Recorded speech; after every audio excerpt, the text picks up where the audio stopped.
fait, je pense que fondamentalement, apprendre au XXIe siècle, seuls les enfants nés au XXIe siècle peuvent vraiment nous dire ce que ça veut dire. Donc c'est juste une interrogation que je voudrais essayer de partager avec vous aujourd'hui. Et puis je vais apporter cet éclairage effectivement qui vient de ma propre histoire et de mes propres rencontres. Et en particulier, je vais essayer de centrer ce topo sur pas seulement un questionnement individuel et socratique, ou un questionnement collectif, mais aussi sur le prisme qui est celui qui fait mon quotidien, qui est le triangle entre éducation, sciences et technologie qui fait la beauté des meilleurs campus. Et la question, c'est un petit peu, est-ce qu'un jour, tous les enfants du monde auront accès aux meilleurs campus, c'est-à-dire qu'on aura peut-être un jour transformé la planète en un campus global. Donc la première chose que je voudrais essayer de faire, si j'y arrive, on va passer la prochaine slide. Ouais, tu fais les rayons lumineux là. Oui, je ne suis pas très bon sur la technologie là. C'est plus simplification que technologie. Là. Mais je sais ce que je fais, mais ça ne fait pas grand-chose. Ah. Donc voilà, la technologie, ça a ses limites. Ce qui compte, c'est fondamentalement l'interaction humaine. La prochaine slide, en fait, c'est une slide sur le jeu d'échecs. Et en fait, moi, j'ai beaucoup joué aux échecs quand j'étais petit. Et on me disait que c'était un jeu hyper intéressant et tout ça. Et puis, j'avais la chance, comme je suis très vieux, d'avoir la possibilité de battre les ordinateurs. Donc j'ai battu les ordinateurs pendant quelques années et puis j'ai arrêté de jouer aux échecs, merci. Et puis bien m'en a fait parce que quelques années plus tard, le champion du monde d'échecs qui était Garry Kasparov a perdu contre un ordinateur. Et vous voyez que ce jour-là, il n'était pas très heureux et que les spectateurs qui étaient derrière lui étaient relativement atterrés. Et The Economist a d'ailleurs titré « Si votre métier ressemble aux échecs, préparez-vous à changer de métier ». Et donc moi qui avais été formé en grande partie par le jeu d'échecs, je m'interrogeais sur ce que ça voulait dire et effectivement à l'époque je faisais de la génétique et quelques années plus tard des robots ont été capables de faire de la génétique, de planifier les expériences, de les faire et d'analyser les résultats et de boucler. Et donc effectivement il y a de plus en plus de métiers qui sont aujourd'hui faits par des robots. L'autre chose qui est intéressante sur cette photo, c'est que vous voyez que Garry Kasparov est en train de jouer contre le reste du monde. Et quand il joue contre le reste du monde, il essaie de redorer son blason et il pense qu'il va gagner facilement parce que évidemment le reste de l'humanité n'est pas à son niveau. Néanmoins, quelques années plus tôt, un autre champion du monde avait fait ça, il avait gagné trop facilement et donc Garry s'est dit je vais demander à une petite jeune et à quelques adolescents d'aider à l'intelligence collective à être catalysée. Et cette jeune fille a utilisé un logiciel d'analyse des stratégies et elle a su catalyser l'intelligence collective et mettre en danger le champion du monde qui a écrit un livre où il explique que c'est la partie la plus difficile qu'il ait jamais jouée. Et puis ensuite, ce qui s'est passé dans le monde des échecs, c'est qu'il y a eu des compétitions où vous voyez des humains et des ordinateurs jouer contre d'autres humains avec d'autres ordinateurs. Quand l'homme est dans ce tournoi où il y avait aussi des hommes seuls ou des machines seules, on a vu que homme plus machine réussit mieux que la machine seule qui réussit mieux que l'homme seul. Donc ça pose des questions sur le système éducatif. C'est est-ce qu'il faut aussi apprendre à donner le meilleur de soi-même, mais à donner le meilleur de soi-même dans un environnement qui inclut les technologies qui ont été façonnées par l'homme. Donc si ça marche, la technologie, elle avance toujours plus vite. Vous avez ici les ordinateurs qui ont permis à l'homme d'aller sur la Lune.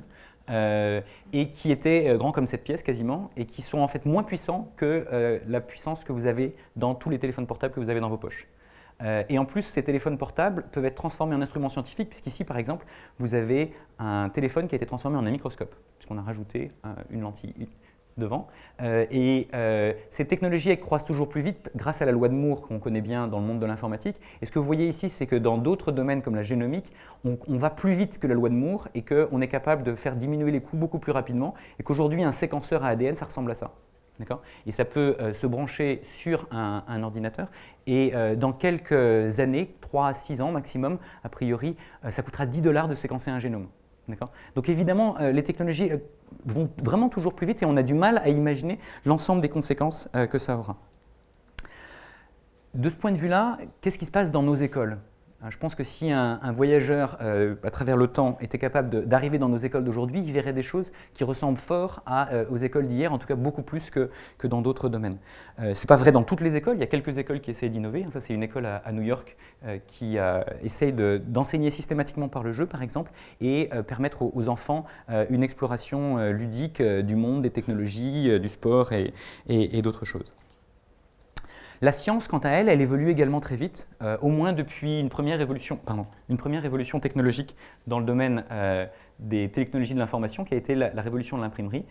Et depuis cette époque-là, vous voyez que depuis les Lumières, il y a une croissance exponentielle du nombre de journaux scientifiques, et que cette croissance exponentielle veut dire qu'il y a 1 million de fois plus de publications scientifiques aujourd'hui qu'à l'époque de Diderot et d'Alembert. Donc si Diderot et d'Alembert avaient pu mettre ensemble l'ensemble des connaissances dans leur encyclopédie, aujourd'hui, personne ne peut tout lire, c'est juste devenu complètement impossible. Et néanmoins, même la science est en train de se réinventer grâce aux nouvelles technologies, et c'est en particulier décrit dans ce livre qui raconte de la manière dont la science se réinvente. Alors la science, on en a deux visions suivant qu'on est chercheur ou qu'on ne l'a pas été. La science de jour, c'est typiquement celle qu'on apprend à l'école, c'est celle qui est super logique et qui sélectionne les forts en thème. Quand je vous dis que la technologie, il faut savoir s'en méfier. Donc ça, c'est la science de jour. Et puis François Jacob parle très bien de ce qu'il appelle la science de nuit, qui est la recherche, qui est l'exploration de l'inconnu. Et c'est un endroit où on ne sait pas exactement où on va, où on peut tomber, on peut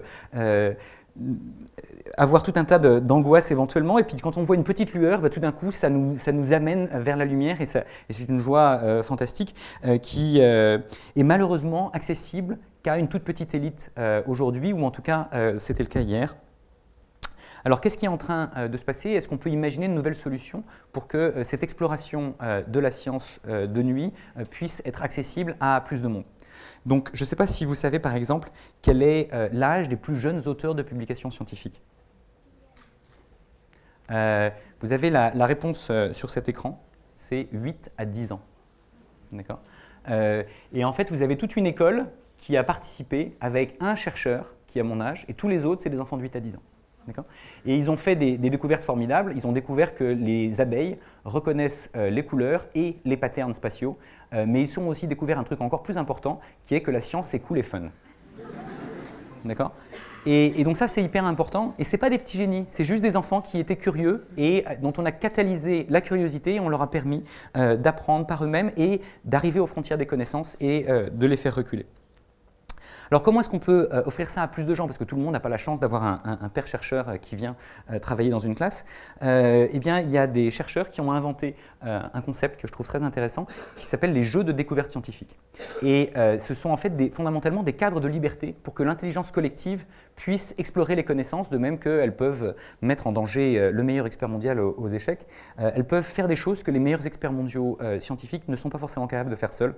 Ce que vous voyez ici, c'est qu'il y a donc des joueurs qui ont joué à ces jeux, qui sont des jeux de repliement des protéines, qui ont été capables de résoudre un problème qui est lié au sida et que les scientifiques n'avaient pas pu résoudre pendant plus d'une décennie.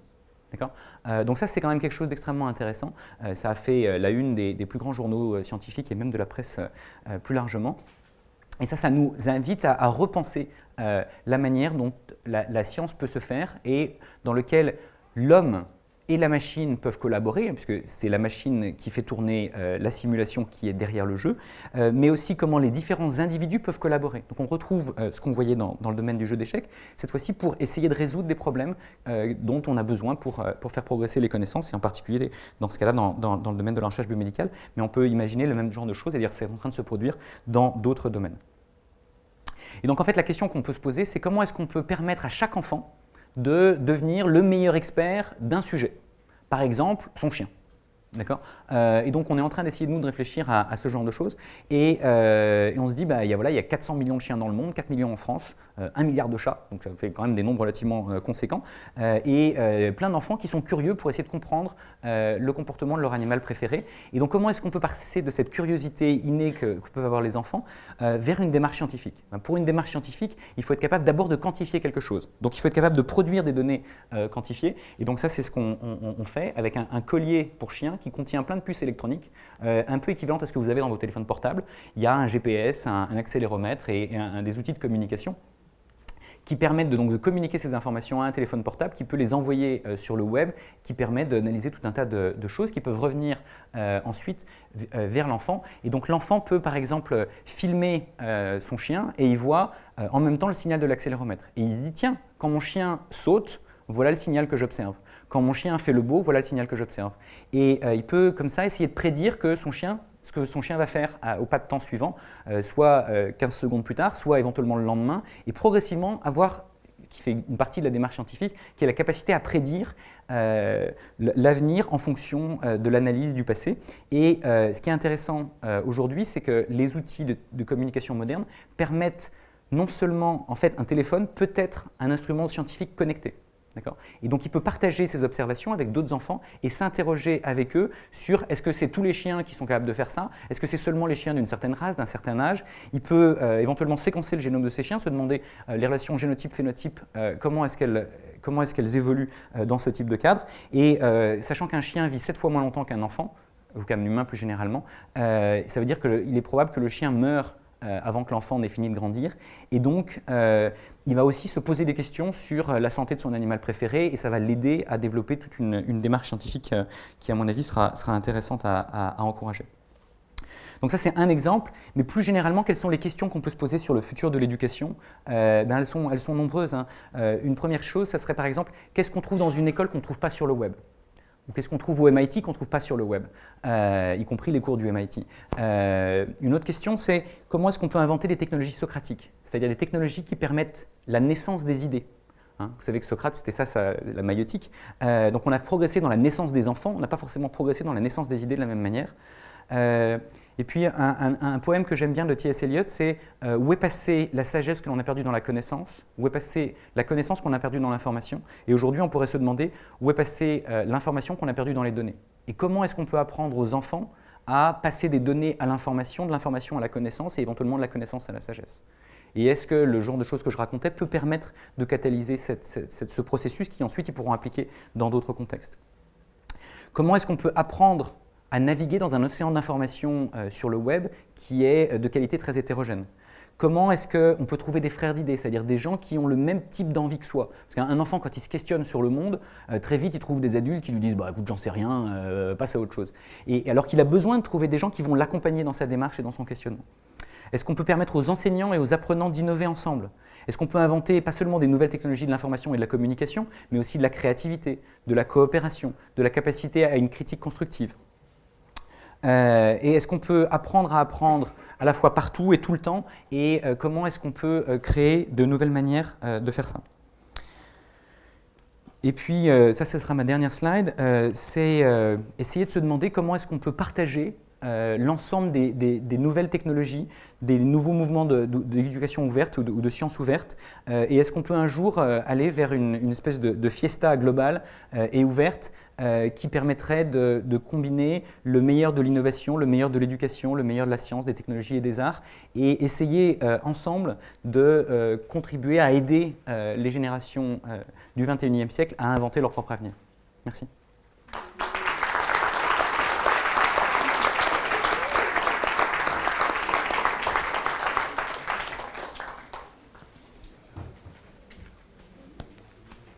J'ai été juste en temps. Non, c'était...